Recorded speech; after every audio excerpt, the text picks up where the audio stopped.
আসসালামু আলাইকুম সুপ্রিয় দর্শক, এবার কক্সবাজারের চকরিয়ায় আওয়ামী লীগ নেতার বাবার জানাজায়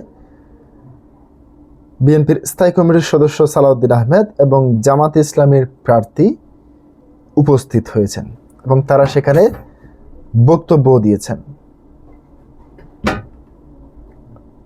কক্সবাজার চকরিয়া পৌরসভার সাবেক মেয়র ও আওয়ামী লীগ নেতা আলমগীর চৌধুরীর বাবা সিরাজ আহমেদ 84 বছর বয়স এই মানুষটি যখন ইন্তেকাল করেন, তার মৃত্যুর পর জানাজায় অংশ নিয়েছেন বিএনপির স্থায়ী কমিটির সদস্য, কক্সবাজার 1 আসনের ধানের শীষের প্রার্থী সালাউদ্দিন আহমেদ এবং জামাত প্রার্থী আব্দুল্লাহ আল মারুফ সহ বিভিন্ন রাজনৈতিক দলের নেতারা। সোমবার দুপুর 2টায় চকরিয়া পৌর কমিউনিটি সেন্টার মাঠে জানাজায় উপস্থিত হন তিনি।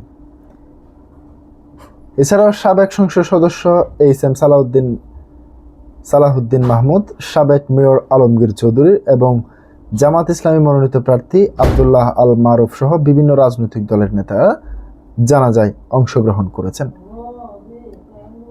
এ সময় উপস্থিত ছিলেন চকরিয়া উপজেলা বিএনপির সভাপতি এনামুল হক, সাধারণ সম্পাদক মোহাম্মদ মোবারক আলী, সাবেক সাধারণ সম্পাদক অধ্যাপক ফখরুদ্দিন ফরায়েজি এবং মাতামুহুরী, সাংগঠনিক উপজেলা বিএনপির সভাপতি জামিল ইব্রাহিম চৌধুরী, সাধারণ সম্পাদক হেফাজতুর রহমান টিপু এবং চকরিয়া পৌরসভার সভাপতি নুরুল ইসলাম হায়দার, সাধারণ সম্পাদক ও আব্দুর রহিম, কক্সবাজার জেলা জামাতের হেদায়েতুল্লাহ এবং জামাতের নেতার সাবেক আমির মোজাম্মেল হক এবং পৌরসভার আমির আরিফুল কবির, সেক্রেটারি কুতুবুদ্দিন হেলালি এবং চকরিয়া পৌরসভা বিএনপির সাধারণ সম্পাদক এম রহিম প্রমুখ।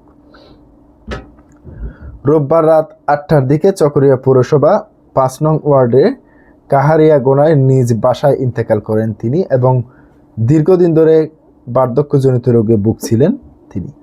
আজকে পর্যন্তই।